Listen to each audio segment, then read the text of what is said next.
Hello everyone, welcome to today's lecture. For in this video, I would like to cover about how to work on your final project. Now, by now, you should have received all the files and also you have downloaded from the Google Drive. There are two songs the students will be selected, either song 1 or song 2, and you all have selected the song that you are going to work as your final project.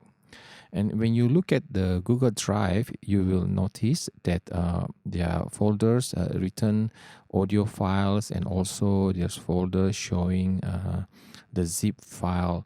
I understand that maybe some of the students, when downloading the audio file itself, you might be like seeing a download of multiple files. Now, to avoid this issue, you can also download the zip file. So either is the same. Okay, for those that already download the audio file through the audio file folder, you can just continue on it just to ensure that there's no any missing file. Of course, you need to do the check-in, the comparison, just to make sure everything complete.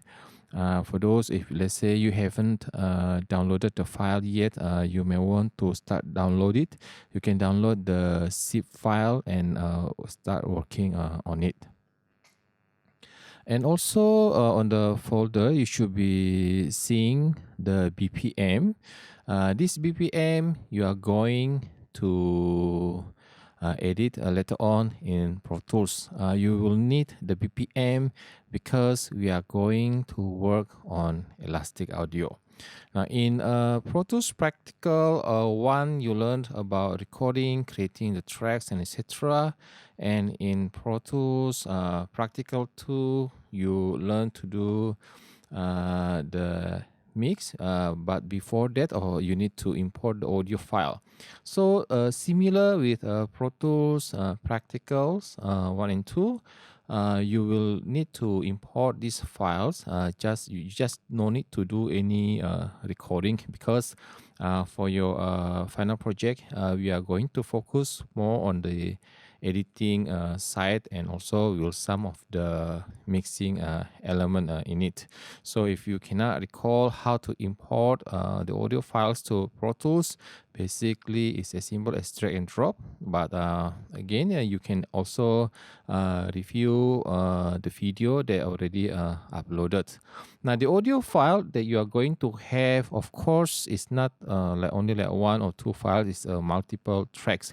So you'll be seeing a lot of different tracks in it, different takes. You'll also see the numbers. Let me show it to you.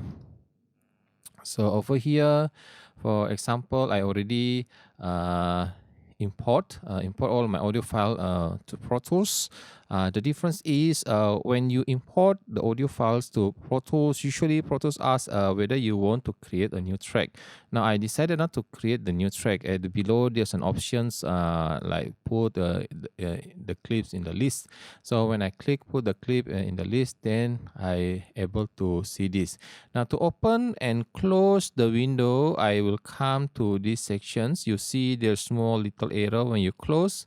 When you press is close. When you press again, and it will open.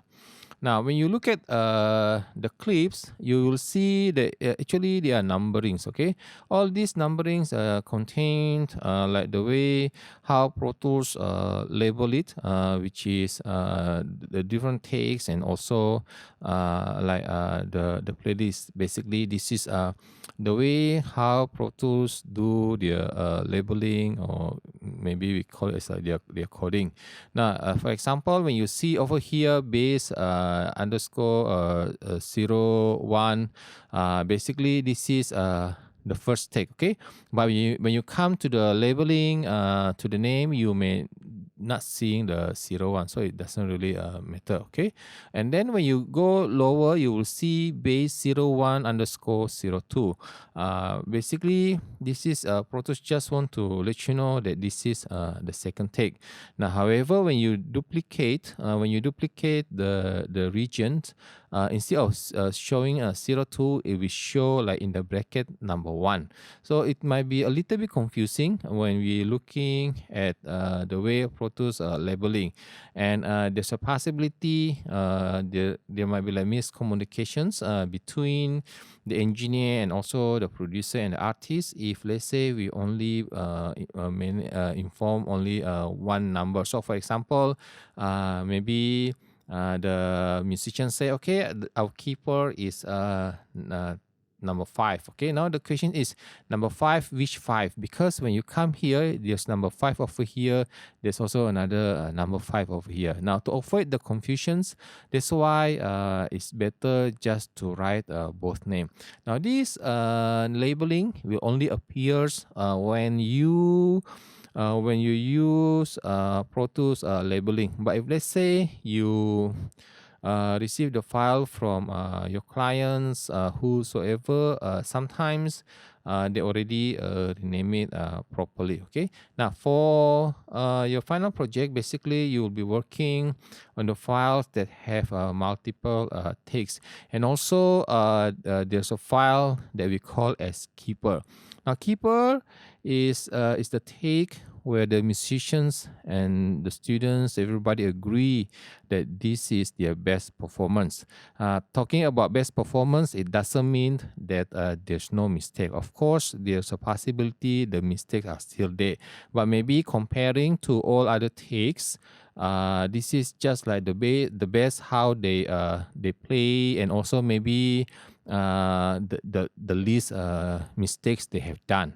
Now, all other tracks as well might have some mistakes, but mistakes usually it may not be like at the same place. So mistake can be anywhere. It can be at the beginning, can be at the middle, or maybe it also can be at the end. So it depends. There's no really exact answer for it.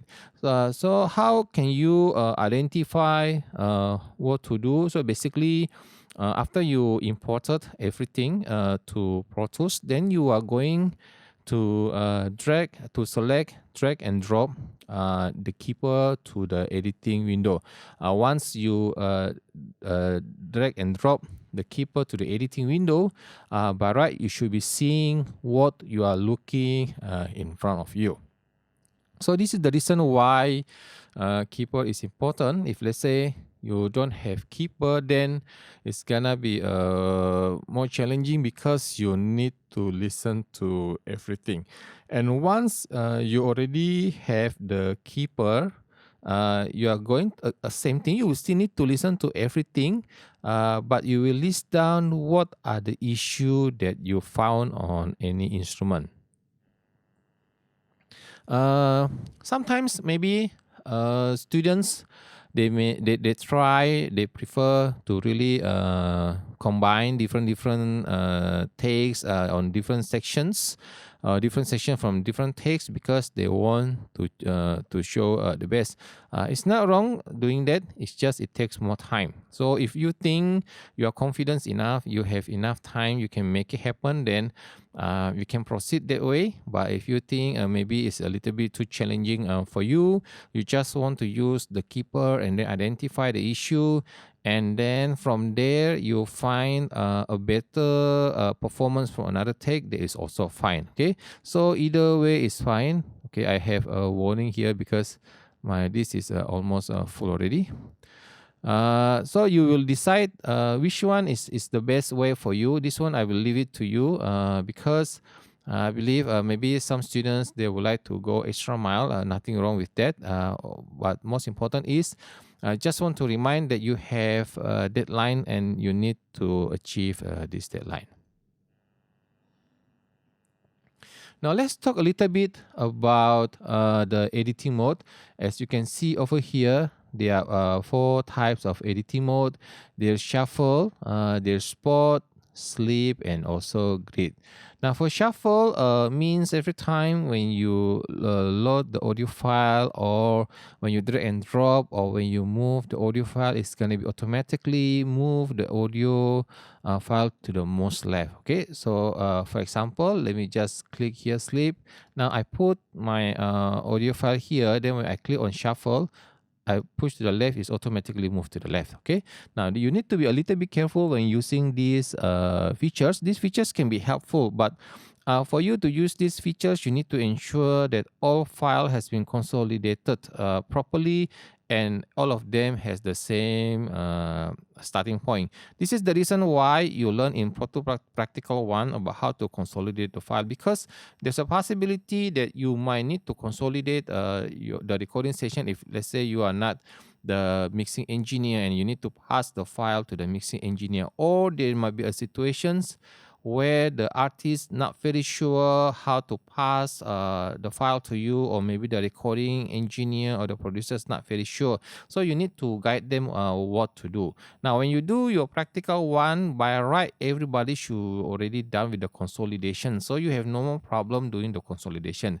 Most important point in consolidations is we want to have the same starting point. Okay, we do not want to have different starting point, because when you import the audio file to Pro Tools or to any DAW, it's gonna be moved all the way to the left. So imagine if your audio file doesn't have the same starting point, that everything moves to the left, then you're gonna have a lot of hard time, a very challenging moment to sync it. It's still possible, it's just very challenging. Sometimes you may able to do it, sometimes you may not able to do it. Okay, now another point is the ending point. The ending point, some people, they don't really bother. So although the ending is not maybe in sync, not same ending point, they are fine. But to avoid any miscommunications and etc., I will say, why don't you just make the starting point and ending point the same? Because if, let's say, imagine the ending point maybe for some reason it's like this, okay, or I don't know, maybe like this, okay, like this. Now, the engineer might think, the mixing engineer might think, hey, something wrong with your file. Is your file already cut, or what? Or is supposedly this is the end? Okay, now we don't want to have any miscommunications between engineers and musicians and producer, or with anybody. That's why, personally, I will recommend that just make it the same starting point and the same ending point. When the ending point and starting point is the same, you can see that the file is actually indeed looks very neat. Okay, so it shouldn't be creating any misunderstanding of any issue. Okay, now the next mode is spot. This spot is very useful if you work on post productions, because in post productions usually you will need to deal with a lot of time code. So when you drag and drop the audio file or maybe the video file to Pro Tools, then it will ask where do you want to place this video, what is the exact time code. Now in studio recording, usually we don't really use a lot of time code, but you might be using it if, let's say, you work with the music video. But since we are not working with music video, and all the files for your final project is already consolidated, so there's no worry about this spot. Now the next one is sleep. Sleep basically give you the freedom to move the audio region anywhere. Okay, most likely you are going to use sleep most of the time in any kind of situations, especially in the editing, because when you use sleep, basically it will not move the audio file to the beginning, and also it will not ask you for the time code, like where do you want to place this audio file, or once you move it, you want to place it in another positions, and etc. And finally, grid. Grid is very useful, because grid basically showing all the lines based on the time, okay, based on the metronome. When you do the recording, I will recommend that you do the recording with the metronome, because metronome will give a consistent speed to the musicians, and everybody they can follow the metronome, so they all on the same timing. Why is important for everybody to follow the timing? Because when you do the editing, you need to ensure that musicians is play more or less consistent. Imagine if, let's say, the musicians doesn't use metronome, so the first take, since they just started, they play a little bit faster, and then the second take, maybe a little bit slower. The third take, since already warm up, they can play better, then they play even faster, and then the fourth take a little bit tired, so they play a little bit slower. Now when this happen, you will have a multiple speed, and it's gonna be very challenging, and maybe you may not even possible to fix their performance, because every takes has a different speed. Now to avoid this, that's why the musicians need to use a metronome.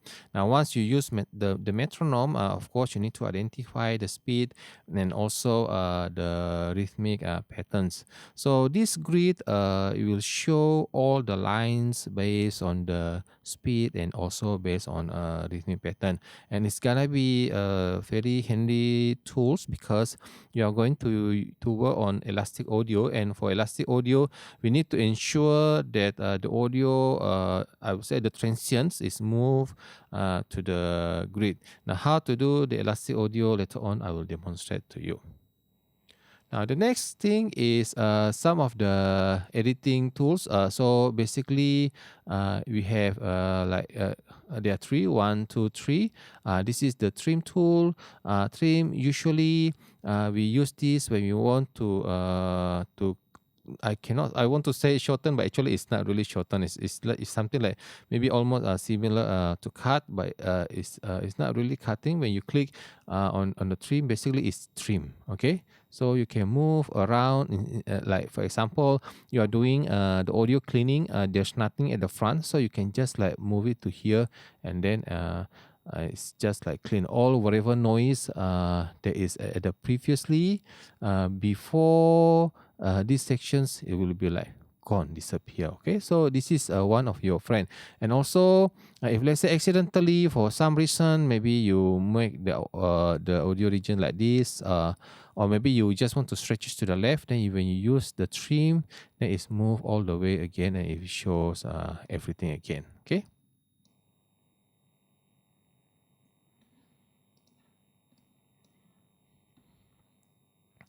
Now, the next tool is a selector tool. Selector tools to give you the flexibility to select the audio region for you to work on it. So for example, I click on selector tool, then I want to choose these sections. Let's say I just want to delete from here to here. Okay, but like this, of course, it make no sense. Let's say I want to delete from here to here, because this is empty. So I just select and I press delete. Once I press delete, then everything disappear. Okay. Now, if let's say you make a mistake, by right, it shouldn't be like deleted.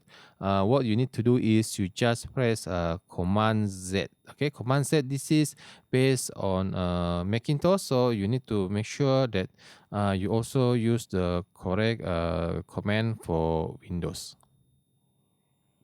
And then the next one, this is the grabber tool. Grabber tool, you may use it, you may not use it, because most of the time for the editing, we are going only to use the selector tool and also the trim tool.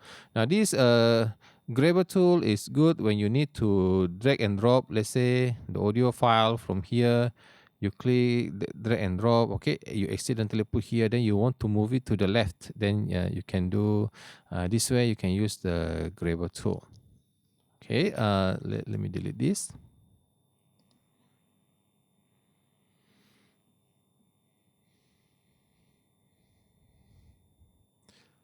Okay, next is we want to set up the tempo. Now, first of all, I just want to make sure that we have the correct starting point. So if let's say this is incorrect, you can press return. Once you press return, it show one 11000. So this 11000 basically is like bar number 1, bit number 1. Okay, now once it's already at the most beginning, you come over here, you see there's a word tempo. You can expand, you can just also squeeze it, it doesn't really matter. And then you see over here there's a red, okay, there's a red dot. You can also click on the plus signs. Let's say I click on the red, I double click, then this tempo change window will appear. Now in tempo change window, this is where you are going to put the BPM of your song. Song 1, you have your BPM. Song 2, you also have your BPM. Now for this example in this video, I'm using song 2 and the BPM is 85. So once I press 85, I click 85 and then make sure the resolution is quarter notes. That means 1 bit is equal to 85 bit per minute. Then I click OK, then it should appear over here. Now let's say I change to 120. When I change to 120, you'll see there's something change at the top. The ruler will change, the numbering, everything change. Now if let's say you accidentally put the wrong tempo and then you start working on Elastic Audio, so you might experience some of the issue, a lot of issue, and maybe you cannot fix it, then you may have to redo. Now one thing, later on when you are working on Elastic Audio, you also need to ensure that you do properly, make sure the bar is already correct before you move to the next one. Okay, this most of the features in Pro Tools that you are going to use for your editing. And also if you see there's a space over here, you click this space, this is a smart tool, then it's automatically gonna select all these 3 tools. Then when you bring your mouse here, you see I just move the mouse a little bit, then the cursor will change. Okay, now some of you maybe you like these features, some of you found it maybe a little bit uncomfortable, so you can decide which one is the best for you. Okay, next is we want to do track organizations. For track organizations, to make it easier to see, is I will prefer to look in the mixing window. So to switch to mixing window, I will press command equal. Now command equal is the shortcut for Macintosh, so you need to check if let's say you are using Windows, especially if you are using Pro Tools first.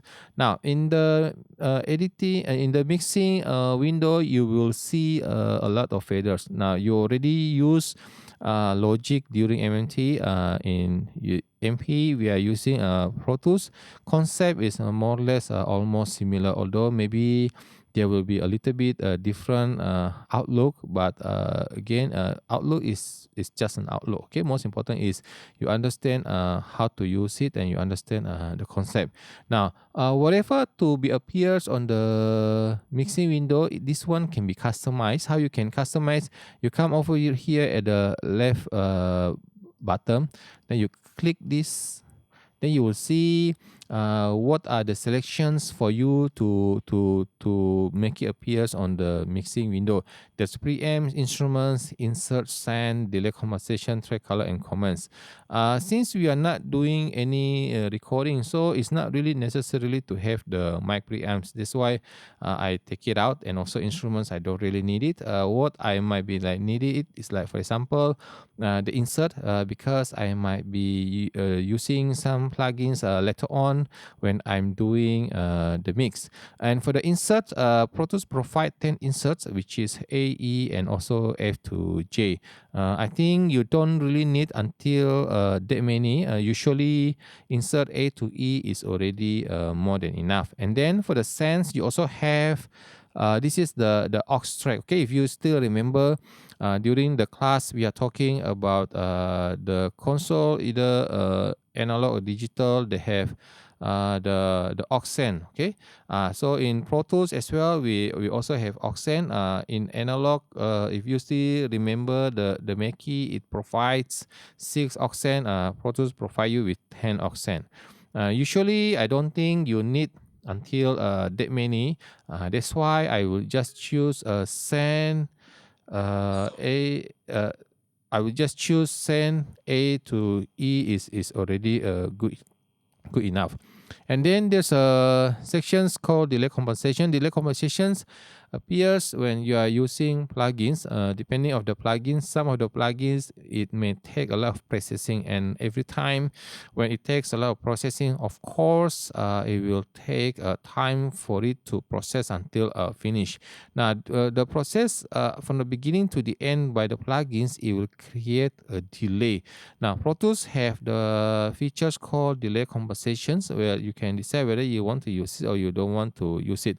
On some other DAW, the delay compensation is already automatically activated. But for Pro Tools, you have the choice whether you want to use delay compensation or not. For us, I think you all are using Pro Tools plugin, so it shouldn't be having any kind of delay compensation unless you are using the third-party plugins. Then you might experience some of the delay compensation. And then the next one is track color. This track color is quite useful, especially if, let's say, you want to group the instruments based on color. Now, when you use color, we can easily see things, and then we already know, okay, all these tracks belongs to this family. For example, we have drum family, we have bass, we have guitar, or maybe we have keyboard, or maybe we have vocal. Now, for song 2, your instrumentations is drum, bass, guitar, and vocal. And then finally, the last one is comments. You can click this one if you want. You can put some comments or some note during the recording sessions. We always want to use this because we are going to put the details of the microphone preamp, the microphone that we use, and maybe what are the possible issue that appears. So we always have the notes. If you think this is useful, it is something that you want to use, feel free to do so. If you think it's not for you, you don't really use it, then don't even worry about it. Now, let's say I want to change the track color. So for example, for the drum, okay, for the drum I have kick, snare, hi-hat, high tone, mid tone, low tone, overhead, left and right. Okay, so I will click all this, and then over here you will see this is the track color code. I double click on track color code, then the color code all will appear. Okay, let's say I want to choose brighter blue as my drum track color. So when I see the brighter blue, then I know, okay, this is for drum. Now let's say for bass I want to change, I will take magenta, then I click, then it will change to magenta. And electric guitar, let's say I want to use orange, and then for vocal I want to use yellow. So this color coding is color code actually is quite useful because we can see the different of the instrumentations very fast, rather than you need to double click to see the name or maybe follow the numbers or etc. Now the next thing that you are going to do to prepare you for this editing is to create the aux track and also one stereo master track. So hopefully still remember how you did it, because I think you did how to create the audio track, and also we went through the class how to create the aux track for metronome. But I will also cover here. So the shortcut will be Shift Command N. Since I'm using Mac, so all my shortcuts are based on Mac and it's not based on Windows or Pro Tools first. So for those who use Windows and Pro Tools first, you need to make sure that you know what is the shortcut. Okay. Now I will create one mono aux track. Okay, for the click, and then I will create one stereo master fader. So once finished, I press enter, or I can click on create. Now I have the aux track over here, so let me rename it to click. So I type click and done. Now one thing when you use the aux track, okay, you need to always ensure that it is solo safe.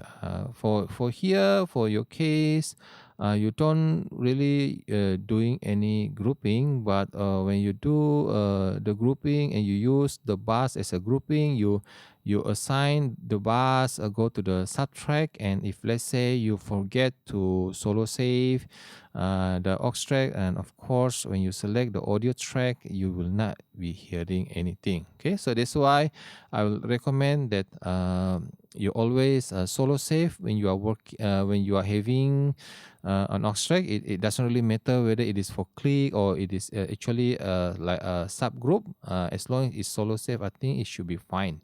How to solo save? I will press Command Hold, and then I will click on S. When I click on S, then you see the S like blurry. Okay, it's like suddenly dim.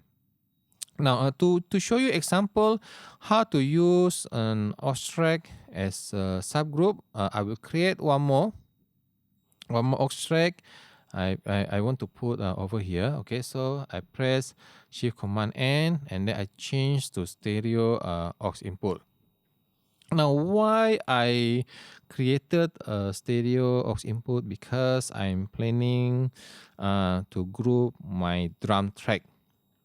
As you can see over here, my drum track is actually have a lot. Okay, I have 8 of drum tracks, which consists of kick, snare, hi-hat, high tone, mid tone, low tone, and also overhead left and right. So it's a little bit a lot. Okay, if let's say I need to move the fader, of course there are different ways, but if let's say I didn't know what to do, then I want to make my drum sounds louder, I need to move manually, which is may not be like very advisable. Some people they also do grouping, but since you are working on the editing and also you are working on the elastic audio, so at the moment I will not really recommend for you to use the grouping. Okay, later on, if you after you've done with the elastic audio, then if you, let's say you want to do the grouping, that is also fine. Now currently we still can do a subgroup, so let me show you how to do it. First of all, I always solo save on the aux track, then I double click here, then I will say drum. Now once I say drum, let me close this one first. Okay, then I will put the input bus. I will take bus 1 and 2. Now in bus 1 and 2, I will rename it okay, to drum. I right click my mouse, I click rename, and I type it as drum. Okay, now I come back again to here. You see currently the output of the drum audio track is all going to the master fader. Okay, now we don't need to go to the master fader, we want it to go to the drum. Now since because we are using internal routing to the bus, so I will let's say I select from here to here, then I press shift options, I click here, I go to bus, I will just choose the internal routing, and by right everything changed to drum. So when I play, I should be seeing a signal coming from this track. Okay, now one thing again about our click drum, we haven't finished yet. So how to insert the metronome to the click drum. Okay, click. Okay, and I sorry, I come to insert, I click here, plugins, I go to instruments, and you will see here click. So when I click this one, I should be seeing the click plugin. Now I'm using an old Pro Tools, so the look of my click plugin might be different compared to your Pro Tools. If you use the latest Pro Tools, I think the plugins for the click looks better, but the concept again is still the same. I will change the sound. I go to factory default. Preferable to use Marimba 2. Okay, I can just put this to 0. If you use the new Pro Tools, I think you need to change on the accented sound and also on the unaccented sound. Okay, just use the Marimba 2. Why Marimba 2? Throughout the experience, we experiment with different kind of the metronome sound, and it seems that the musicians still prefer Marimba 2 as the best sound they can hear through the headphone, and also it sounds it's not very sharp, not that bright, so it won't be like hitting the ears badly. Okay, next You'll be doing the comping. Okay, now for you to do the comping, of course, you need to make sure that you already have list down all the issue. But let's say I will give you an example how to do comping. So for example, I want to do a focal comping. So I come here. Okay, I should be like already list down all the issue, and then I found, let's say I found an issue on the focal, so I want to call my focal track. Okay, so I come to focal, let's say I found it. Oh, actually the vocalist talkback 1001 is it has something that I want, and it actually sounds better than the keeper. So I drag and drop here. Okay, let me create another track.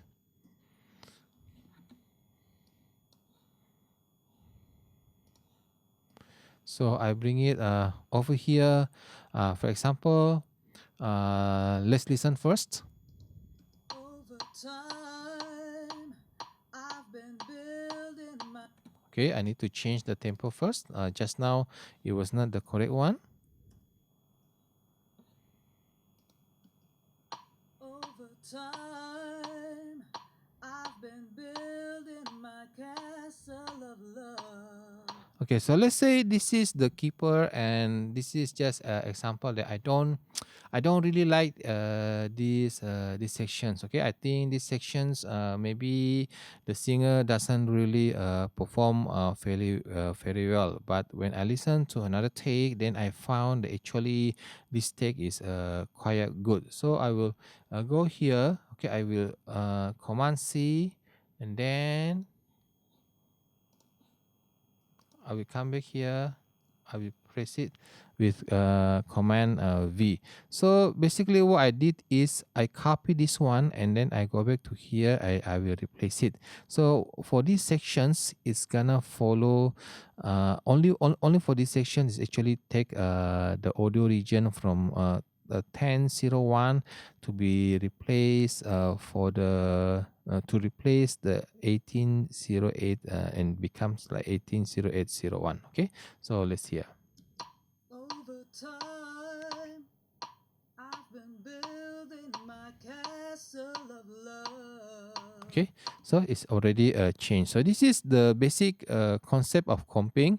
And again, you don't need to really comb all everything one by one. What you need to do is listen and list down what is the issue, and then you will go from there. I think that way is gonna be like a lot better and a lot faster. Now later on, if let's say you want to go deeper to comping, of course, at the university level, you have the opportunity to really learn about how to comp properly. But this one is really a long process. Okay, so it's not really something that you all need to focus and to do it. Okay, so next I'm gonna be talking about panning. Panning is the how you are going to positions the instrument in the mix by using the pan pot. Okay.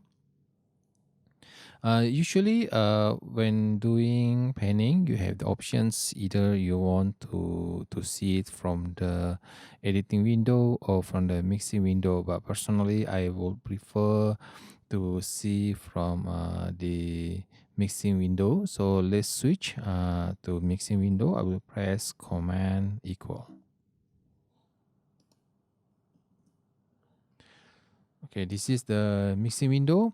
If you still remember in MMT, we mentioned that certain instruments we are going to pan it to the center. Okay, for example, like the kick drum, the snare drum, the vocalist, and also the bassist. So over here, I have my kick, and then followed by my snare, hi-hat, high tom, mid tom, low tom, overhead, left and right, bass, electric guitar, vocal, and I have my drum sub, I have click, and also I have a master fader. Now for my kick drum, I don't need to do anything because it's already at the center. But if let's say it is not at the center, then you need to ensure that it is at the center. Now this is the pen button. I can click, hold, move to the, bring it down my mouse. It will move to the left, and push up the mouse. It's gonna be moving to the right. Now if let's say I want to put at the center, I can just do the shortcut. I hold the options click, then it's automatically go to the center.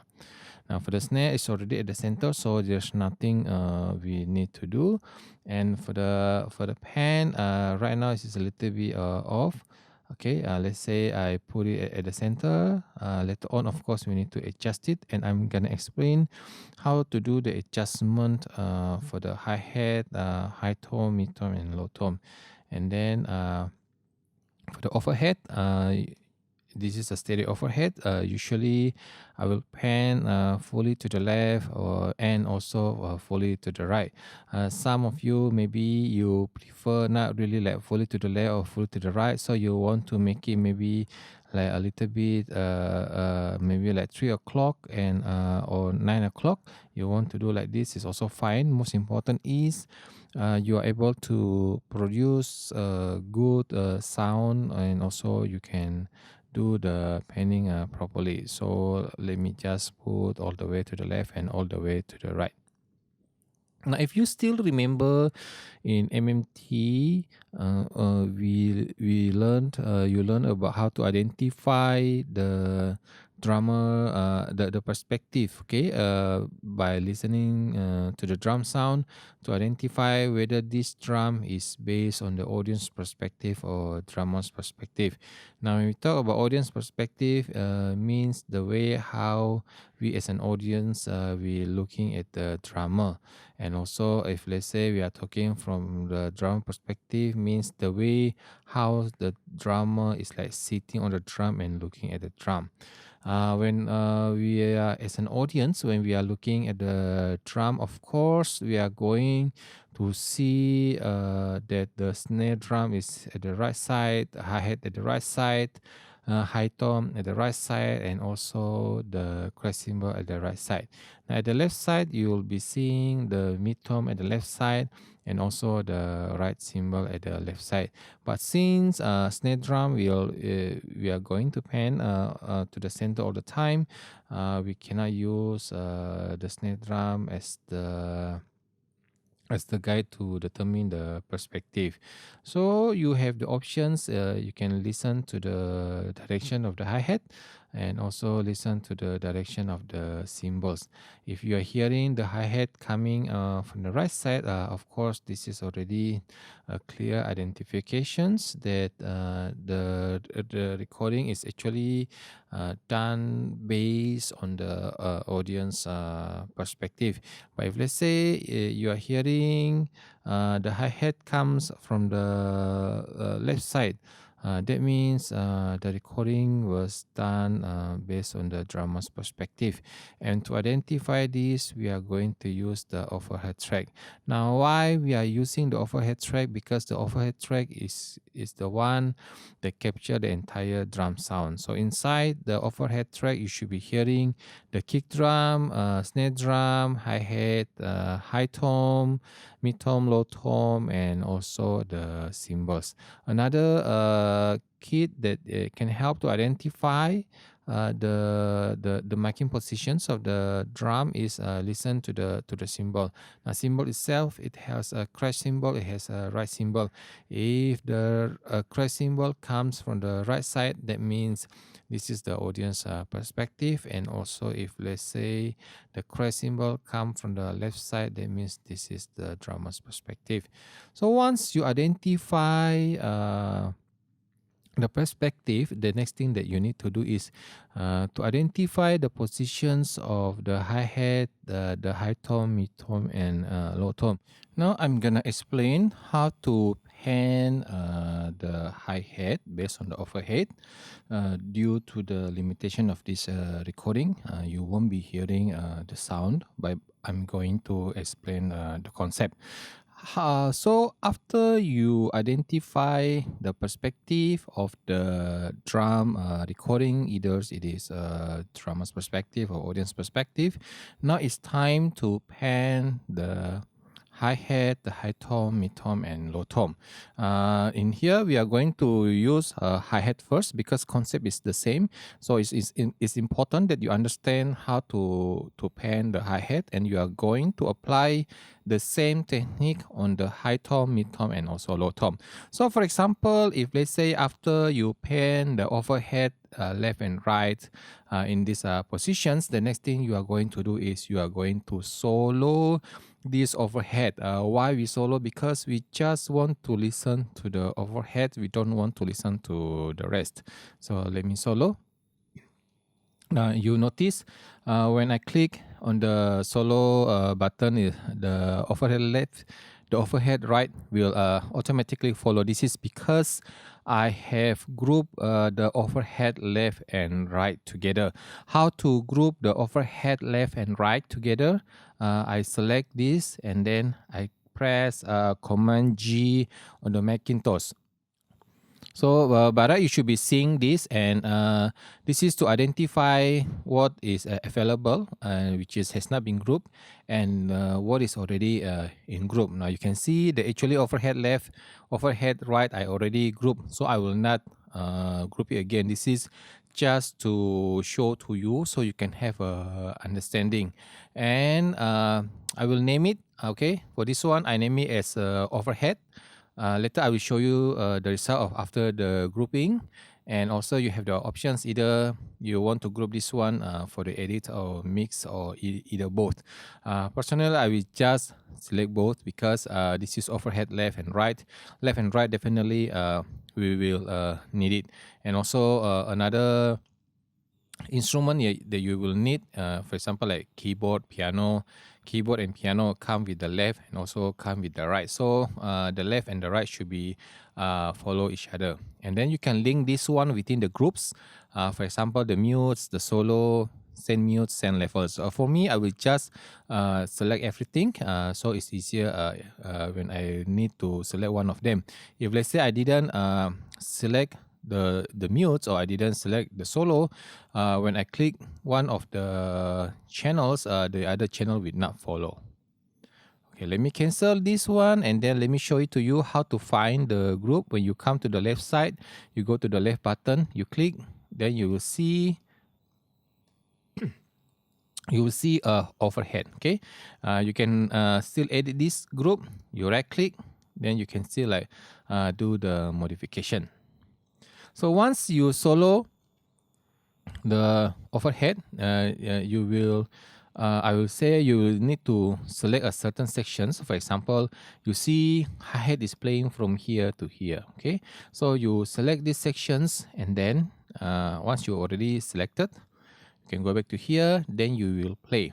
Now when you play this song, you try to listen and identify the directions of the hi-hat. So if let's say, for example, when you play the overhead, you hear the hi-hat is like slightly come from these directions. Okay, this is like you are making an estimations first, and then from that estimations you are going to do the adjustment. So it's gonna be a lot of comparisons between with and without. So with the individual channels of the hi-hat, and also without the individual channels of the hi-hat.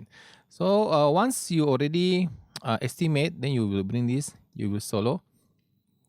Right now I'm like I already apply a previous solo cancel, but to avoid that you can press shift. So I will have this solo, I have this solo. Okay, so for example, I'm listening to this one. Okay, so I will mute, and by right when I mute, I unmute, mute, unmute. Okay, the directions of the individual channels of the hi-hat and the directions of the hi-hat that comes from the overhead, it should be like more or less similar.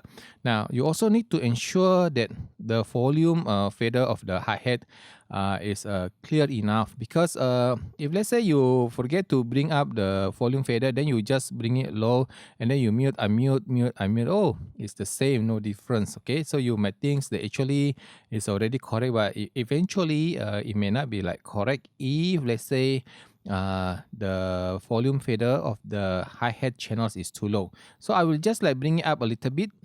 Okay, so I mute, unmute, mute, unmute. But right, if let's say this is the correct directions, I shouldn't be hearing too much different. But if let's say I just pen like this, okay, when I unmute the individual channels, I will hear my hi-hat come all the way to the right side. But when I mute it, I suddenly hear actually the hi-hat is not from the right side, it comes slightly to the right. So that means it's incorrect. So you need to adjust, keep adjust, and mute, unmute, mute, unmute, until when you mute, unmute, mute, unmute, the directions of the hi-hat from the individual channels and the directions of the hi-hat that comes from the overhead channel should be like more or less the same. Okay, so this technique will take a little bit of work. It takes some time for you to identify, but it will come handy along the way. Now right now you in the studio recording, you have the flexibility to keep experimenting and try to find the correct directions. But when you move on to the live sounds, live sound, everything is actually goes live, so you don't really have a lot of privilege to do experiments here and there. Basically you need to really move very fast. When you mute, unmute, and you do the panning, you must really able to find the positions of the hi-hat very quick. Okay, so use the chance for this studio recording to practice your skill in finding the direction of the hi-hat, and also to do a lot of mute and unmute.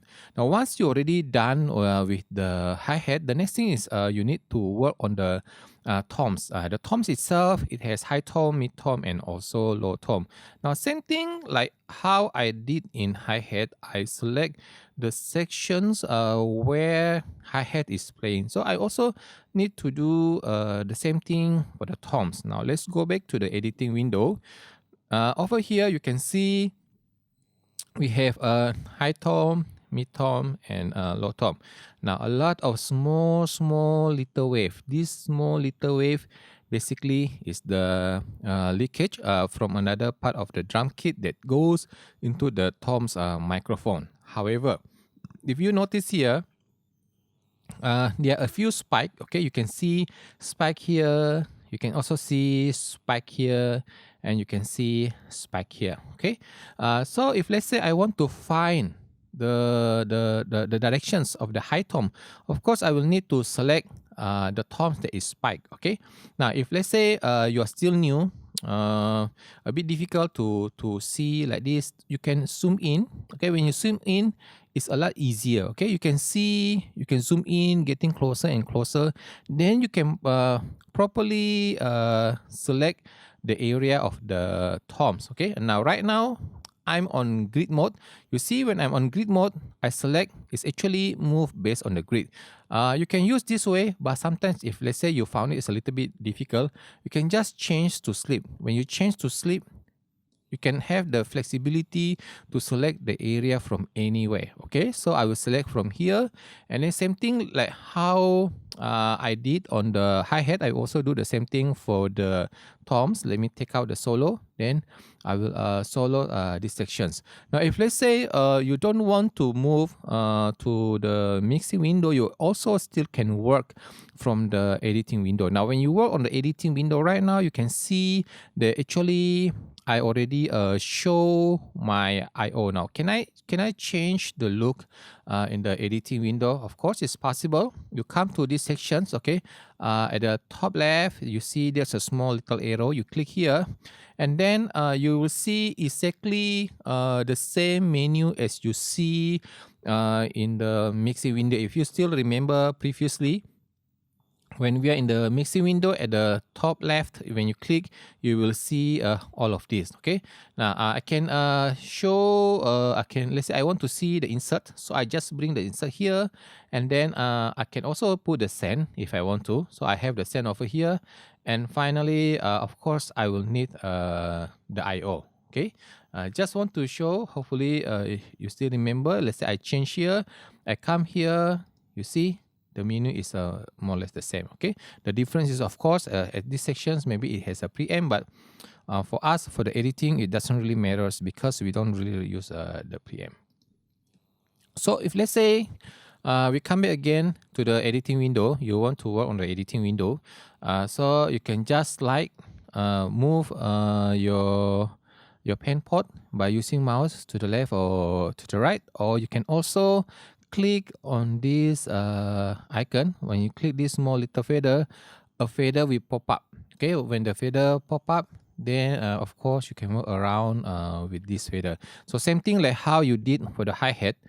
You mute first the toms individual channels, you listen to the overhead, you try to identify the directions of the toms based on the overhead microphone. So once you already have the estimations roughly where the directions comes from, then you, of course, you need to go back again to the toms individual channels, and you must have a starting point. Let's say your starting point is 20, then you mute, you unmute, mute, unmute, you will see the movement. If let's say it's the same, by right, when you mute, unmute, mute, unmute, you shouldn't be hearing a dramatic change on the toms. But if let's say the panning was incorrect, you mute a little bit too much. So when you mute, maybe toms come from these directions. When you unmute, suddenly your toms all the way from the right. That means the panning between the overhead and also the individual channels is not synchronized. So you need to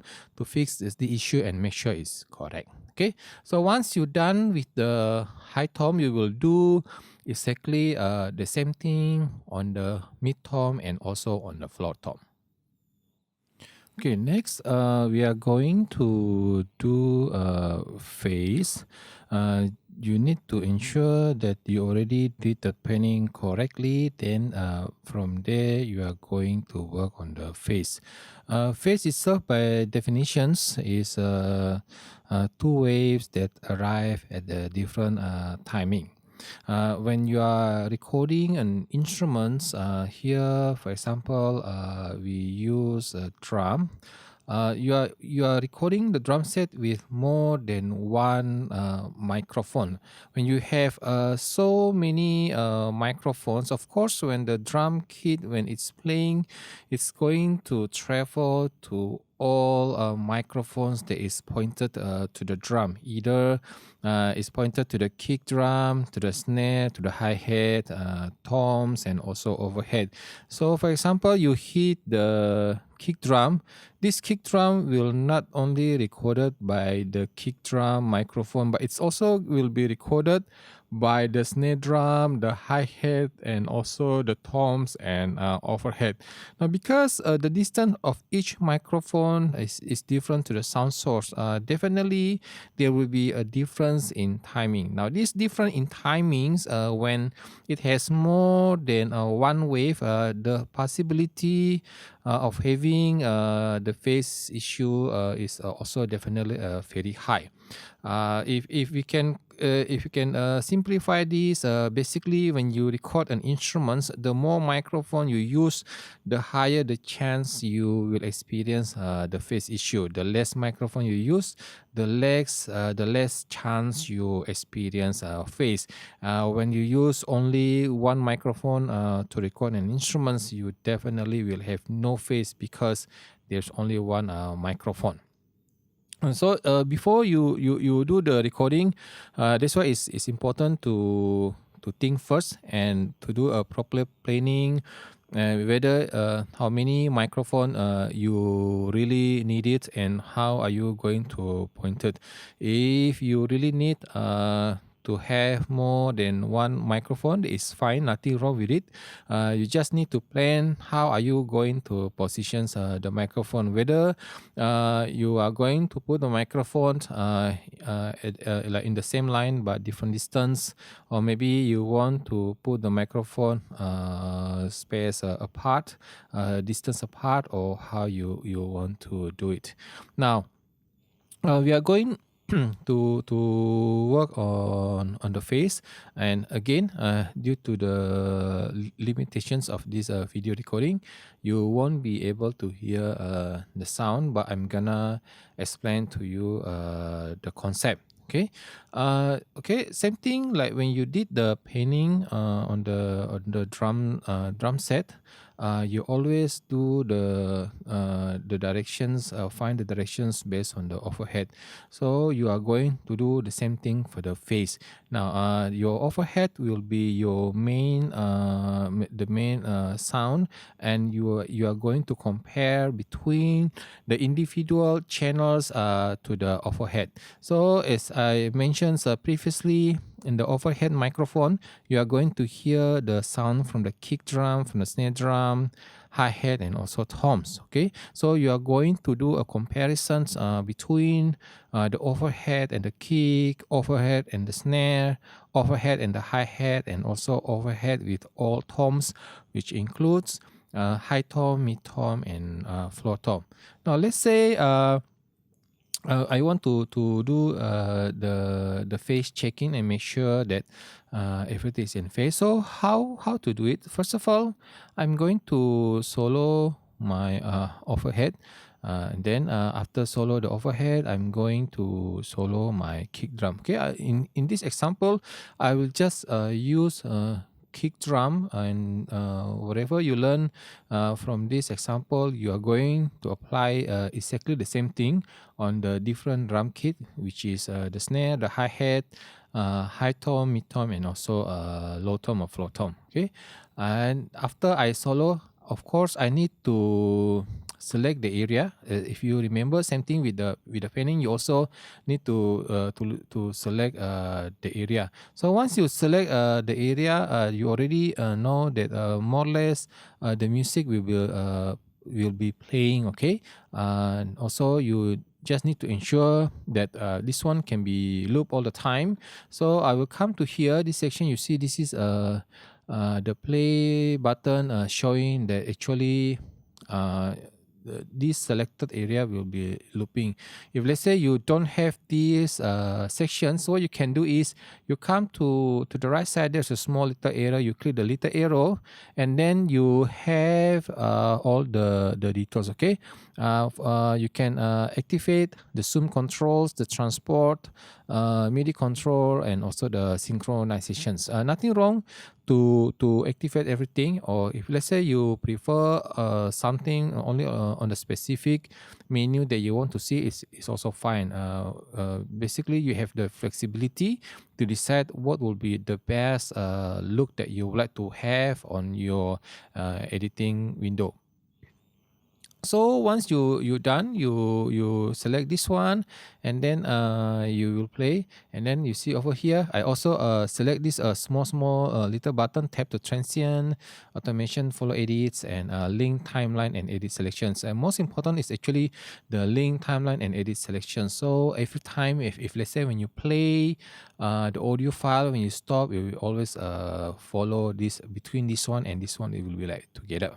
Okay, now once you already selected this area, the next thing what you are going to do is to insert the phase plugin. Now phase plugin, you can get it from Trim, or also from the equalizer. Usually I prefer to use Trim. It's just my personal preference because I don't want to confuse with the EQing. For me, phase is just phase, so I will concentrate only on phase. But for some engineers, they prefer to use the EQ because the EQ also have the phase functions. Maybe on certain EQ, maybe you see no phase functions, then you need to use another plugins that have the phase feature. Okay, so how can I insert phase here, I come to insert. Okay, you have 1, 2, 3, 4, 5 rows. Basically, you can insert the plugins in either rows, but for me, I prefer to have it like more organized so it's easier to see. I will just start with the top one because the top one, by right, when you already done with your sessions, it should be like quite clean, so there's nothing at the top. So for the top one, usually I dedicate just for the face, which I use trim plugin, and then second one I will use the EQ, follow the compressor and etc. Okay, but this is my preference. You also can come with your own preference. So I click here, it say no insert, I go to plugin. Okay, then I will go to other. Now when I go to other, I will have something it says as a trim. Okay, trim mono, because the track is a mono track. By right, all the audio tracks in your Pro Tools should be in mono track and shouldn't be in stereo track. If let's say it happens in the stereo track, there's a possibility maybe when you create the Pro Tools sessions, you select the interleave, but that is also fine because when it is a stereo track, you can always split the stereo track into two mono audio track. Okay, so I click on trim, and I will have my trim plugin over here.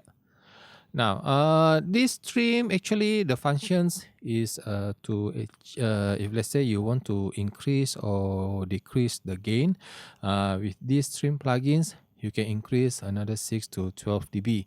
But the purpose I'm using this plugin not because I want to trim or increase, decrease the gain. Basically, I just want to use the face feature. Now, how does the face feature look like? It looks like this: a circle. Okay, a circle and with one like a line. Now this face icon, it will look exactly the same among all plugins, and also if you see on the analog or even on the digital mixer. Okay, when you see there's no light, that means the face is not activated, it's off. And when you press this button, then that means the face is on. Now, when the face is on, visually, when you come over here, you will not see any difference. Okay, there's no difference. It's like the same. You see, it's like this, no difference. Okay, it's just the sound that goes to this plugin has been inverted. Okay, inverted means, for example, like by right, you see this is going up, but when it comes to here, now it's already going down. Okay, now on the visual, you see this is going down. When it comes to this plugin, it's already going up, and over here you see this is going up. When it comes to this plugin, process is already going down. So basically, it's flip the face. Now, if let's say I want to do a comparison, okay, comparison between the kick drum track and also the overhead track, I can come here.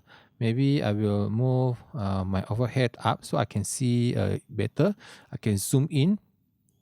Okay, I zoom in.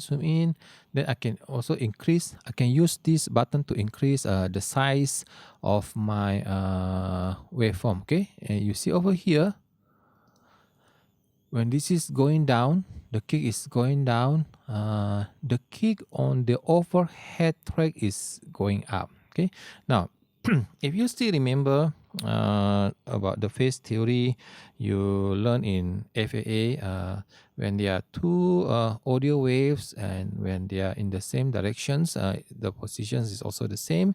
This is we call as in phase. Okay, when the signal is in phase, you will see an increment on the amplitude. Okay, and it should be something that we all desire. And when one of the wave, if let's say the other way around like this, you see this is going down and then this is going up. This is where we call it as like out of phase. Okay, because it is out of phase, of course there are some signal cancelling, some frequency will be also cancelling. This is the reason why we use these trim plugins to flip the phase. Okay, so the concept of of phase is as simple as that. Now, once you already flip it, there's nothing else you need to do, because you are basically comparing between the overhead and also the kick drum. Why you do this comparison? Because the kick drum sound also goes to the overhead microphone. So you will do exactly the same thing for the snare, hi-hat, and all the toms. Okay, we talked about phase just now. One thing just to remind, although you can see the waveform on the kick drum and also on the overhead, you will still need to listen to the sound and also do the comparison between flip and unflip the phase. Okay, so not only relying on the feature itself, but also you need to listen to the sound. Later on, when you are doing your live sound technology, you won't be able to see any waveform because there's nothing to see, and the only way for you to identify is using your ears. So you must able to hear and compare whether it is in phase or out of phase. It will take some time to identify. That's why you need to practice over and over. Keep practice and practice. Keep listen and listen. Learn to like edit or mix more tracks, and from there I believe slowly you will develop the skill. Now we are going to do audio cleaning. For audio cleaning, you need to see then to know which one to clean. Usually, how I do the cleaning is I will clean wherever the sections that doesn't have anything playing. For example, you see over here. The kick doesn't really have anything, right? I can zoom in. There's actually nothing playing, okay? And then for the snare drum, also nothing. So I think I don't really need any anything over here. I can just like delete it. How can I delete? As simple as I just select the sections. I select, okay, I delete, and once I delete, I will want to apply the fade. So I will select one more time. I will select a little bit closer. If not very clear, I can just zoom in. Okay, it's okay. It's okay to zoom closer rather the shy. Okay, otherwise cannot see. And right now we are not doing elastic audio yet. Okay, so I will show you. Just want to let you know. But every time when you cut the audio region, you always need to apply fade. Now, how to apply fade? You just need to select the area, and then you press F. Once you press F, Pro Tools will automatically identify whether the fade is a fade in or fade out. Now, for this purpose, when you do the elastic audio, I will say you may need to take out the fade, because we don't want to have anything like disturbing. Later on, when you work on the elastic audio, you are basically moving the transient, and if you have a fade over there, so it may like create a little bit of confusions. But since right now I'm talking about cleaning, that's why I put the fade. So later on, you will also do the same thing. Maybe for audio cleaning, for now you just like delete all the regions that like leak or maybe have nothing play over there, and leave it for now. Move on to elastic audio. Once elastic audio finish, and every time when you cut the audio region, you need to apply fade in and fade out. Let's move on again, and like this one. You see, this is just like leak. I don't really need it, so I can delete. One thing that I want to remind, when you come over here, you see the kick drum. Oops, sorry. The kick drum and the snare drum. The kick drum playing over. The kick drum play these sections. The snare drum is not playing, right? This is just the lick, and then the snare drum is playing, and then the kick drum is not playing. This is just the lick. Now when you do the audio cleaning, you don't need to go until to the extreme level. So what I meant is you don't need to like delete this one because there's nothing, so I will delete. There's nothing, I will delete. There's nothing, I will delete. There's nothing, I will delete. I think it's a little bit too much. This kind of part, I will say I'm still okay to have a little of leakage because sometimes it can be like quite challenging if you really want to go until the details. But sometimes also students go for the hard way, so they don't mind to really chop until details. The problem is it takes a lot of works. It's really do, and if you make a mistake, sometimes you also cannot fix it.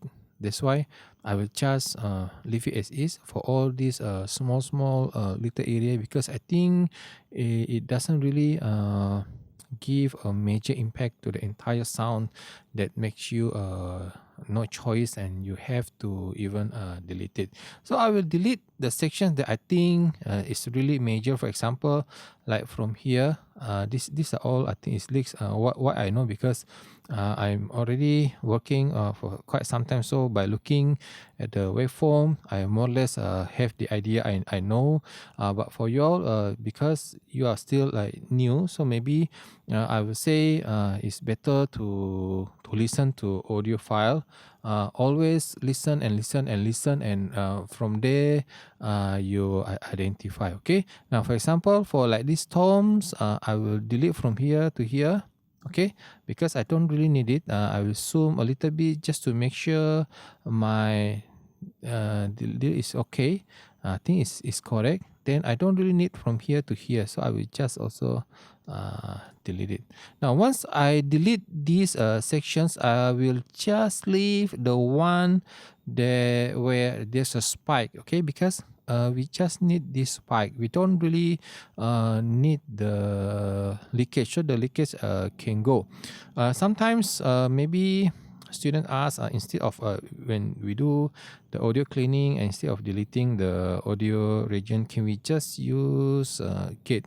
Yes, it's also possible to use gate. It's not wrong. It's just when you use gate, of course the precisions when using gate, and also the precisions when you do the manual delete, it might be different. Now in gate, it is one setting that apply to everything, but in like doing the manual deleting, you have a lot of flexibility. You can even adjust how much you want to delete, and you, if let's say you need a little bit longer or you need a little bit shorter, everything you can adjust. So this is the difference between using gate and also between doing the manual editing.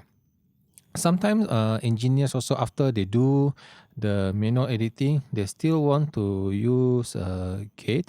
This is because maybe they want to do some creative stuff, or maybe they want to have like more tighter sound where one or more instruments will be like start at the same time, stop at the same time. Okay, now this one I leave it to you. There's nothing, no right or wrong. As long as you can make it sounds good, then I think it should be fine. Now another thing that I want you to note is we don't really delete the overhead. Okay, sometimes students got misunderstood. So students, they will delete only when the overhead is hitting the cymbals. When the overhead is not hitting the cymbal, there's nothing. They delete everything. So it becomes, it's like very weird when you delete the overhead. You need to know when you are going to delete it. Usually we only delete the overhead when the drum is not playing, okay, or when there's a break, it just have to stop. When you delete the overhead, you actually also have to delete the entire kit. This will, which include the kick drum, the snare drum, the hi-hat, and also all the toms. Now, other than that, I will say don't even touch the overhead.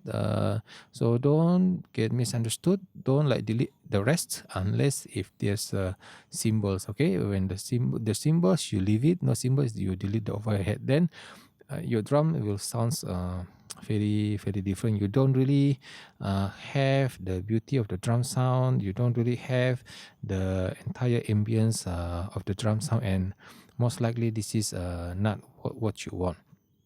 Now, one thing about again, I want to go back a little bit about gate.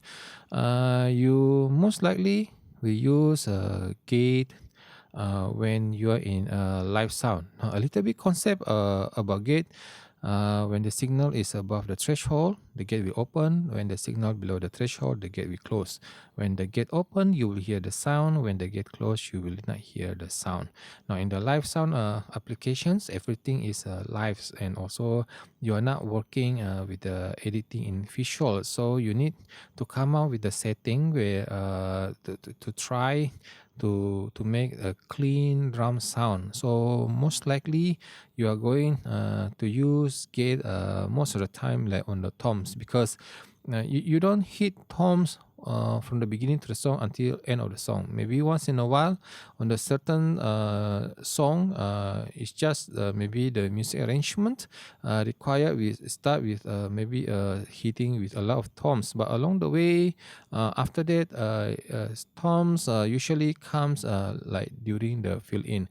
The one that is going to be to play continuously is the kick drum, snare drum, and also a hi-hat. Now, because toms is only hit once in a while, that's why you can do some gating, which is you are trying to clean the live sound. So you will ask the drummer to hit the gate, and while the drummer hit the gate, then you will start to adjust the parameters. Now you might be asking, why didn't I just use this gate during my recording? I also can do with the same concept. Well, of course you can do, nothing is wrong. The problem is if the setup is incorrect, or maybe something happened and then for some reason, unknown reason, the toms is not recorded because your gate setting was incorrect, then you have no toms. Okay, now why do you need to take this risk while actually you have the privilege to always cut the audio file? So this is why I won't be worrying to use gate during the recording. Most likely I will use gate during the live sound, because during the live sound when I want to create to produce cleaner sounds, and only when the toms is hitting, then I will hear the sounds. Then this is where I will be using the gate. So when you do the audio cleaning, again, you will clean the sections where there's no music, there's no instruments, there's noise. For example, maybe on the guitar sections, sometimes when you record the guitar, you'll hear bassing from the guitar amp. So you don't want to have this bassing throughout the recording, although the guitarist is not playing. When you are doing the recording, you record everything, but when you do the editing, you have the opportunity to actually to do some cleaning. So you will delete all these all the noises that you do not need, and to get rid of it, then you can produce a cleaner sound. And beside that, because you also do some of the deleting on the toms, definitely that means you take it out the sections, and you also reduce the possibility of having the phase issue. Okay, so for the drum, please don't chop every single kick, every single snare. You don't need to do that. Just leave it as is, except maybe when the drum is not playing, then of course you need to do it. Now, one thing about drum also, because drum basically have multiple microphones, and also sounds go to everywhere. When you do the comping for the drum, you need to select all the part of the drum. So you cannot say, I don't like the kick drum on this take, I want to take the kick drum from the other take. Okay, yes, you can take, but you need to copy everything. That means only for one part, for the drum, for example, just for the kick, you still need to copy the snare, the hi-hat, and the toms, and also the overhead. Why? Because that's the nature of the instruments. Okay, drum is not only recorded with one microphone. Drums can occupy up to 8 to 12 microphones easily. So when you do the comping, you need unfortunately you need just to copy everything and then paste it. That's why I recommend you to think first, list down all the issue, and if let's say you really need something from another take to improve the problem that you are having in the keeper, then you will do it that way.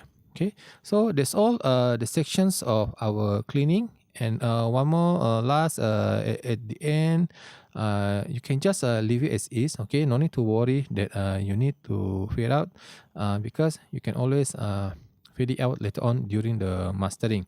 But maybe just take note again for the electric guitar. Why I put a lot of emphasis on the electric guitar, because you will hear the electric guitar noise. It's just the nature of the instruments. When you record, the noise is also there. So you need to work properly in cleaning, and how to make it sounds better. And on the vocal, maybe sometimes you will hear mouth sound like something like that, or maybe even the breathing. So if let's say the mouth sound is too much, the saliva sound is too much, the lip sound is too much, these sections also you may want to delete. And of course, later on you will also fade in and fade out. But please remember, during the elastic audio, my personal preference, I will prefer to have no fade. And after I done with the elastic audio, then I will apply like some fade. Okay, now let's start with our elastic audio. Now to start with elastic audio, you will come here. Okay, you click here, then you have four options. There's polyphonic, rhythmic, monophonic, and very speed. Now, these different options is depending of the instruments. Okay, so you need to think first, how does the instrument work, and from there you will choose the type of the elastic audio. Now, for the drum, it is rhythmic. There's no really melody, so you will choose rhythmic. And again, drum is not only drum itself. It has kick drum, it has snare drum, it has hi-hat, toms, and also overhead. So for all parts of the drum kit, you need to select rhythmic. And for the bass, because bass is only a solo instrument, you don't play rhythm of it. For as a solo instruments,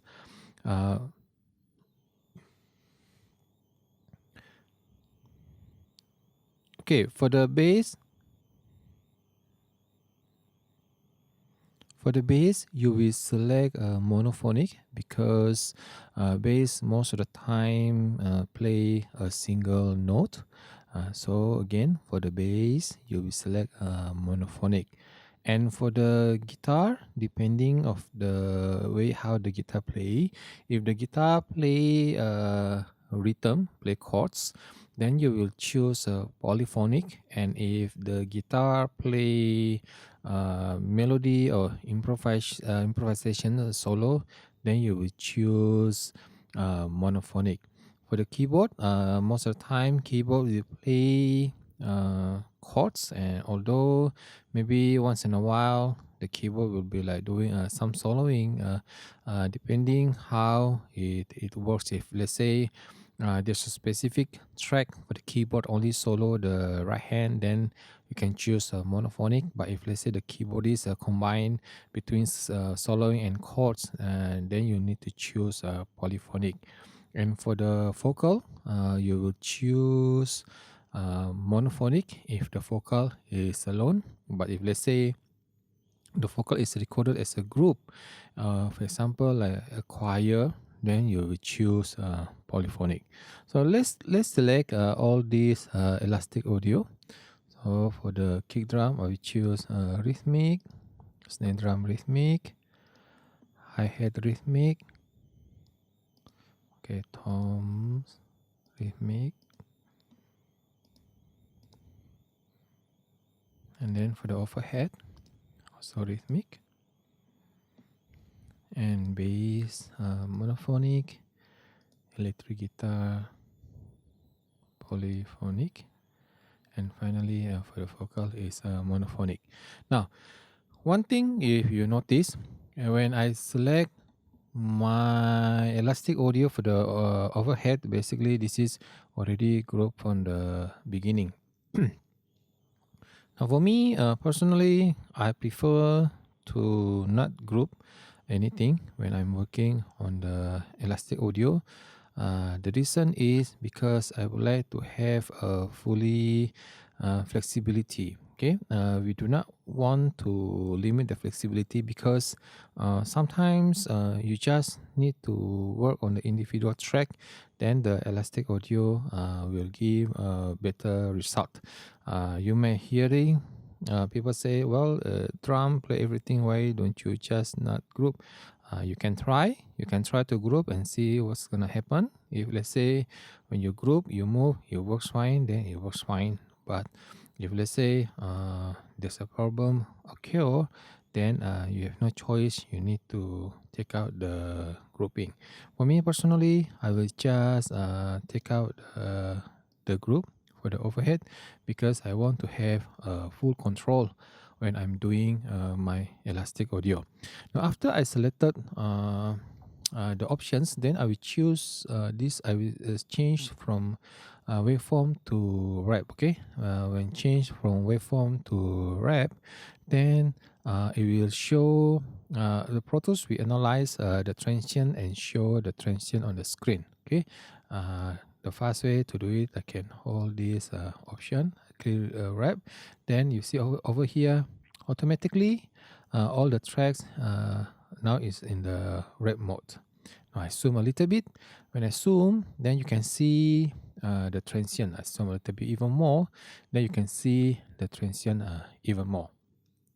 Now, previously we talked about grid, so I need to select the mode to grid, and then I need to activate the grid over here. If I take this out, I won't be seeing any more grid lines.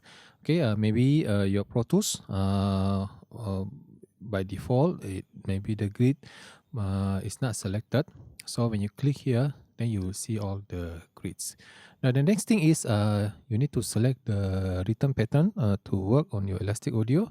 So when you click over here, you have a different kind of rhythm pattern that you can select too. Now if you are working on song 1 by right, you shouldn't select the triplet. Why we select triplet on song 2? Because song 2 is a jazz R&B song. Okay, usually for jazz R&B song, they like to swing a little bit. Okay, swinging a little bit, dragging a little bit. But this is not a default setting. Okay, sometimes in the certain arrangement, the jazz R&B they do have triplet, but sometimes they do not have triplet. So my suggestion is try to listen properly. You already have the sample mix that has been done with the elastic audio and everything. You can import it to Pro Tools and you can listen from there, and it can help to give a better idea whether it is start with the triplet or without the triplet. Now for the song 1, by right, you shouldn't select triplet, and then the possible note for you to choose for the rhythm pattern is either quarter, 8, 16, 32, or 64. I think rarely you go for 64, but you never know. Okay, most likely you will work a lot on 8 and 16, once in a while 32, and very seldom work on the 64. Okay, now since this is song 2, for song 2 is, I think it's a combination between triplet and non-triplet. So again, you need to listen to the sample song that has been done by the seniors, where they did all the elastic audio and also the mix, so you can identify when to use the triplet, when not to use the triplet. Okay, now I think for the beginning, I believe the song it start with the triplet, so I will choose triplet. Once I choose triplet, let me change this one to 8, and you can see the grid. Okay, the grid lines that appears will be a little bit different, right? Because it follows the rhythm pattern. Now, one thing about this elastic audio, when you work on elastic audio, a few things to note. First of all, you will need to do a lot of save as. Why we do a lot of save as? Because we want to keep the elastic audio that already confirmed is correct. Now along the way, we do not know what's gonna happen. You might be like losing focus, or maybe you're tired or whatsoever happened, and then you made a mistake. Okay, when you make a mistake, if you didn't do the save as, you just save everything, then there's a possibility you cannot continue. Everything is just not possible. Now in these situations, you may need to redo from the top again. When you redo from the top again, then of course it will give you a lot of works. Now when you do the save as will help you to go back again to the last save where most likely is already confirmed correct. So that's why before you move on, you need to ensure, very sure 100% that the bar that you are currently working on is already confirmed is correct. Okay, no rush. It's better to work a little bit slow but it's correct, rather than you move fast and incorrect. Because if you move fast and incorrect, although you did a lot of save as, your save as is might not be like even useful, and in these situations you may need even to redo. Okay, so that's why my suggestion is take some times. Okay, no rush, but also don't take too sweet of your time. You also need to move on. You have a deadline, so I will recommend you to start working on it if you have not working on it yet. Okay, now let me take a look first, because we are going to work with this elastic audio. Some part, for example, like these toms, I can just like clean it up, right? Because I don't really need it. So hold on, I don't really need all these leaks, so I can just move to here and I'm all set. I don't really need it. I can move to here and I'm all set. Okay, so this is quite a help. Okay, it's very helpful. Then I know that I don't really need to do any elastic audio over here. Then let's take a look on the hi-hat. Okay, you may need to do a lot of zoom in, zoom out, so you can see better. Don't shy to zoom, because if you shy to zoom, then of course you cannot see properly. Like this one, I don't need this, so I can just like shorten it. This one also, I don't need it, so I can just shorten it. Then I can only start from here. I think it's quite useful. And another thing that you need to put attention on the elastic audio, when you do the save as, you are going to work based on the instruments and also based on the bar. So for example, it's always good to start with the drum first, because the drum take the most. When you finish the drum, you like 50 to 60-70% already completed. The rest, like the bass, guitar, and also vocal, is a lot simpler already, because most of the time you only work with one or not more than 2 tracks. But with the drum, you are working with a lot of tracks. And one thing, when you are working on elastic audio for any instruments, my recommendations is try to work every 4 bars. So for example, now I'm working on the drum, so I will save as this as a drum Elastic 1 to 4. You see, actually we have been using this file throughout our video because I prepare this for the video. Now when you see over here drum elastic 1 to 4, that means I'm doing the elastic audio from bar number 1 to bar number 4. Now how to find bar number 1? You can see over here the number is number 1, okay, and this is number 4. So from number 1 to number 4, which is also the end of number 4, beginning of bar number 5. Okay, and when you do the elastic audio, you need to make sure that you work from the top to the bottom, bar by bar. So when I say from the top to the bottom, bar by bar, means I will check on the kick, snare, hi-hat, high tone, mid tone, low tone, overhead from bar number 1 to bar number 4, and make sure this is correct. Okay, if this is incorrect, I will not move on until I fix it and I make sure it's correct. Once it's correct, everything from the top to the bottom, bar by bar, then I will move to the next bar. The next bar I will save as 5 to 8. Okay, 5 to 8, that means I'm going to work from bar number 5 to bar number 8 on the kick, snare, hi-hat, high tone, mid tone, low tone, overhead left and overhead right. I will make sure everything is correct, everything is proper, okay, and then I will move on again. Now every time when you're done with one bar, you always need to listen from the very beginning. Okay, when I'm talking about from the very beginning, I'm talking from bar number 1. This will be a little bit tedious for you because you will keep listening from bar number 1, bar number 1, bar number 1. But actually along the way, without you realizing, you are improving the ability of your ears in hearing to the correct and proper rhythmic pattern. Now along the way, if you do this one consistently, okay, with patience, and after you finish with this project by right, you should be like having a tremendous improvement on your ears. Now when you listen to the song, you are not only listen to the music, but you also listen to the speed, listen to the accuracy, and without you realize it unconsciously, then you will say, hey, I think this song is out of tempo. I think this song is not together. I think the musicians is not playing in sync.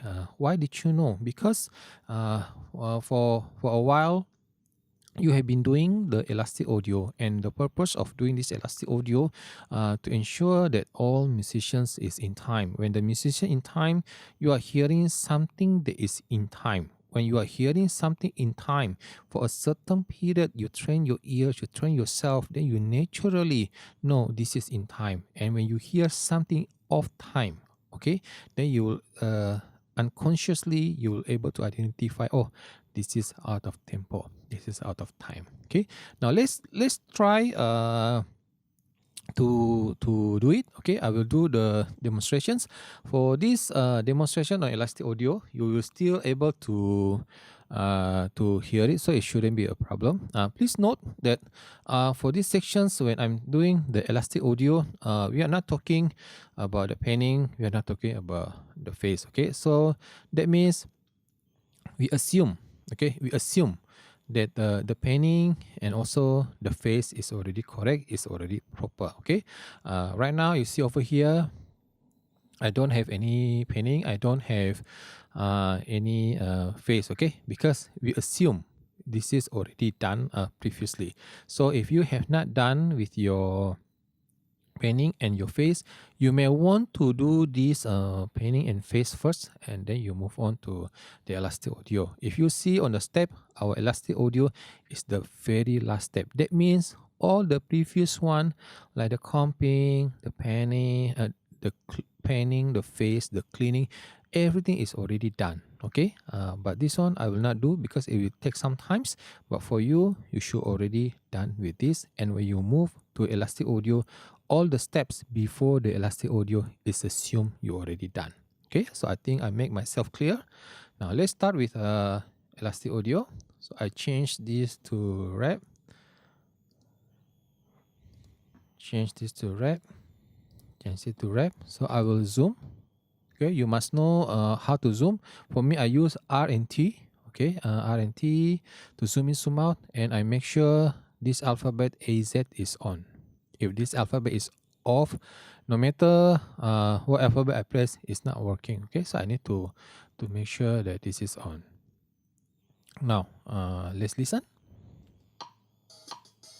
Okay, you hear I have my metronome playing as well, right? So this metronome is the one that gonna help me to ensure that I'm in time. If let's say the musician performance is not in time, then of course it will off sync with the metronome.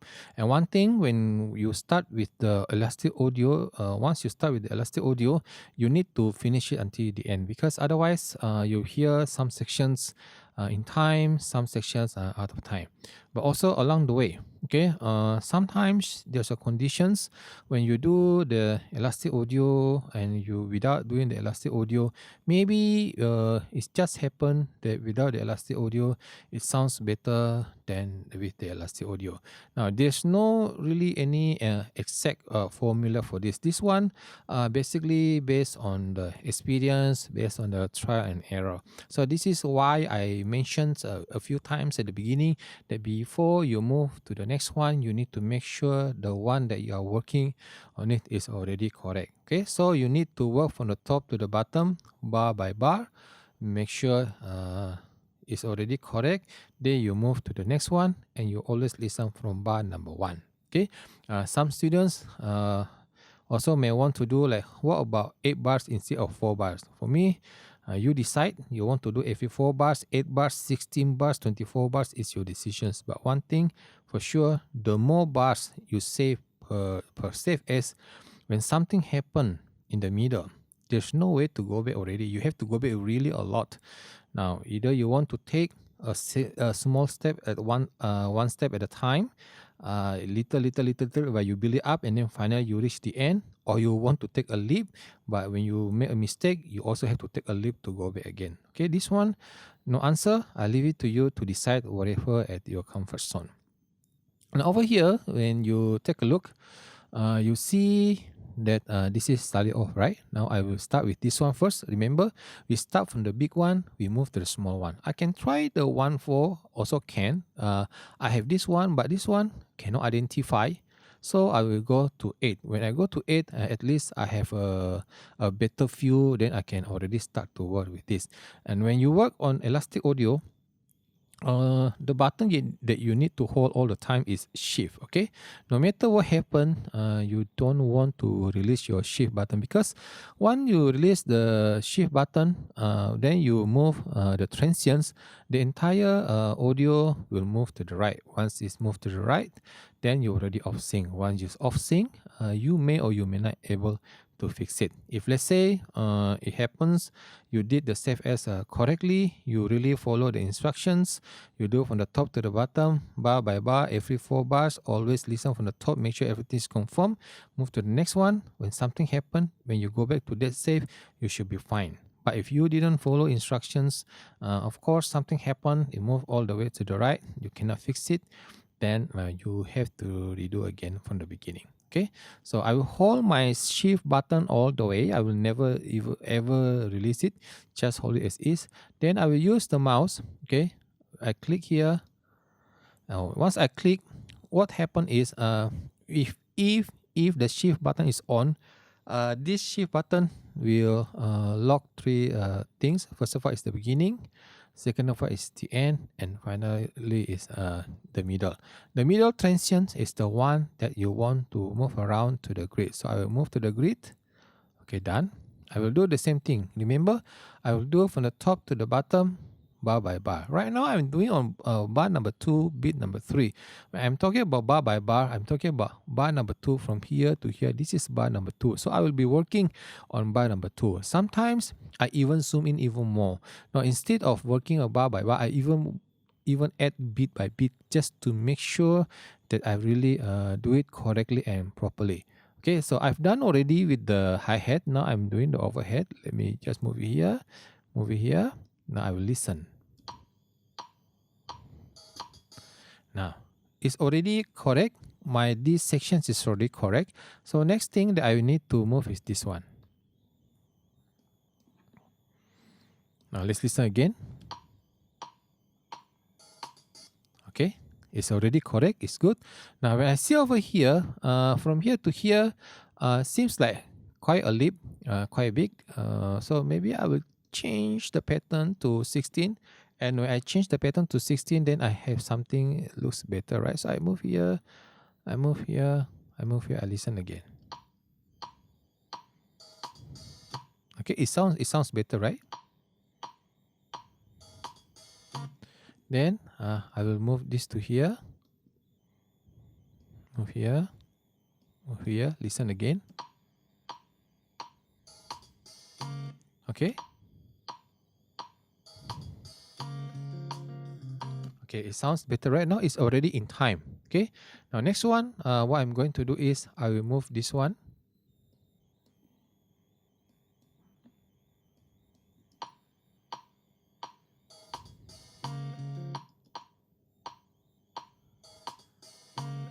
Okay, so you can hear that right now for this bar number 2, everything is already in time. Okay, so I confirm. I hear again from the beginning. I think it's okay. I think it's correct. Then I move to the next one. Now I want to work on this one. Move a little bit. Move, move. Now remember, when work on elastic audio, actually on anything from the beginning step, you always need to listen. Okay, sometimes our students, they don't listen. They just like move, and then after they finish move, then they listen. When after they move, they listen, everything is already too late. Everything is too late. Want to fix it also difficult. And then finally at the end, the students need to redo again from the top. So I will say just be patient a little bit. As long as if you follow the guide, I think you should be all right. Okay, let's hear again.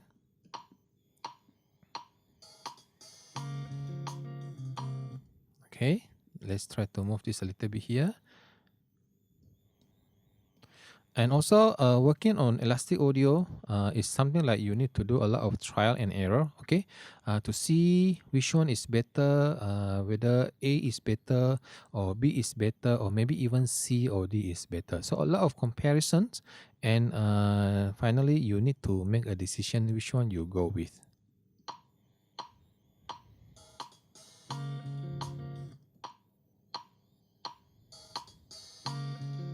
Okay, I feel it's a little bit too fast. So if let's say I cancel it, maybe I will change to a smaller value. Now, when I change to a smaller value, I actually have more options. Okay, so I will try to move this one to the right, to the right, to the right, and I listen again. It sounds even better, right? It's more natural. So I will keep it as is. Then I move this one. Let's hear again.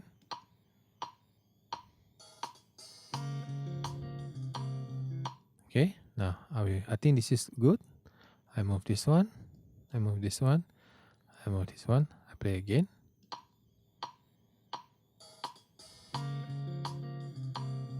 Okay, I think it's good. I move this one.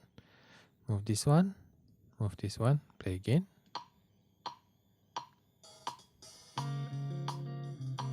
I think it's a little bit unnatural. It's a little bit too fast. So this one doesn't really work well. So I will cancel. Cancel, cancel, cancel. Okay. Now,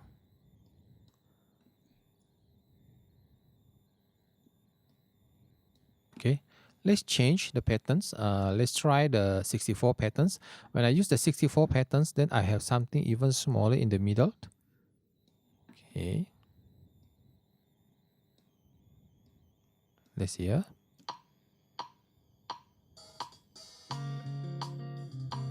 Okay, I think it sounds better. Move a little bit. Move a little bit. Move a little bit. Let's hear.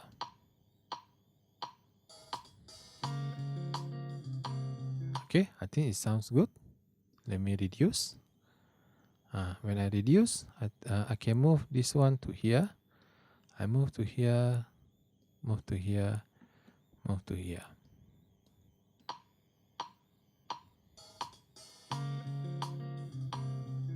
Okay, I think it sounds great. Now you can hear the drama is actually already in time with the metronome, and this is something that we want.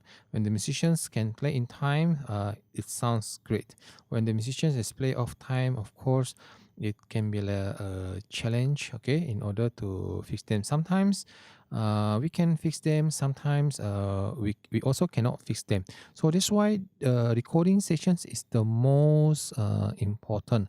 Actually, before even the recording sessions, I will say the pre-production sessions is really critical, because the pre-production sessions is the moment where you prepare the musicians for the actual recording. When the musicians did a good rehearsal, everybody practice, everybody prepare, then we come for the recordings, things can move a lot faster. If let's say the musicians didn't really do preparations before the actual recording sessions, you may have to spend a lot of time during the recording sessions, and indeed maybe you cannot even finish your recording sessions because the time is limited. Now when you are working on our project, our studio is already provided for the musicians to work without any obligations or fee or whatsoever. But when you work outside, okay, usually you need to pay by hourly rate. Sometimes maybe you can get some of the special package where maybe you pay for full day, which is, can be like 8 to 12 hours.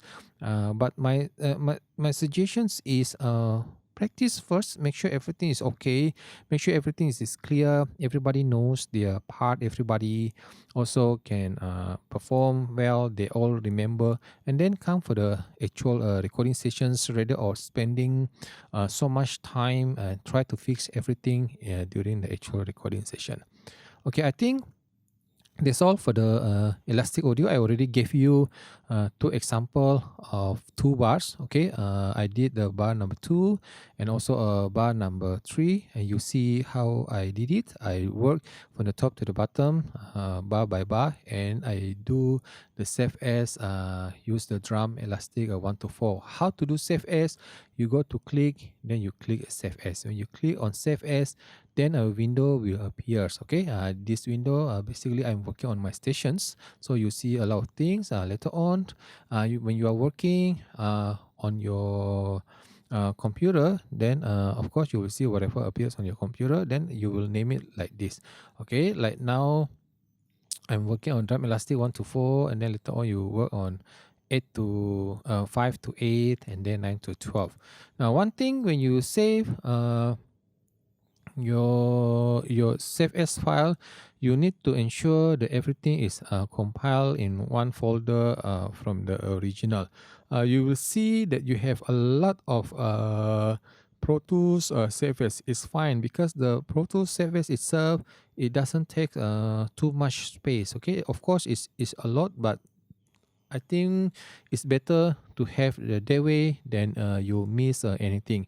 Something happen, you can always go back to the previous bars, and then you can always work from there. Okay, I think that's all what I need to cover for your final project. So please start to work on it if you haven't started yet, and watch again the instructions. You may also go online to take a look on the additional informations.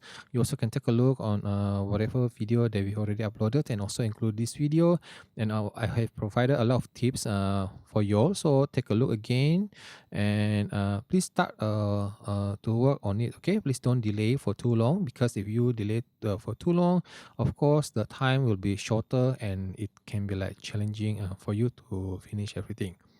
And okay, I think that's all for today. Thank you everyone for spending time watching this video and see this tutorial. So I wish you all the best, and I look forward to hearing to your final edit. And after you're done with this, you will be doing the mix. The mix, how you are going to mix is basically based on how you did for MMT is like more or less the same. And I will see if I can give you to share some of my mix. I can send to you all and you can listen, but nothing really fancy. Most important is you do all this edit Elastic Audio and you can do the mix as how you did for MMT. In MMT, you work on Logic Pro. In MP, you work on Pro Tools. Okay. Thank you. I look forward to hearing your work. Bye bye.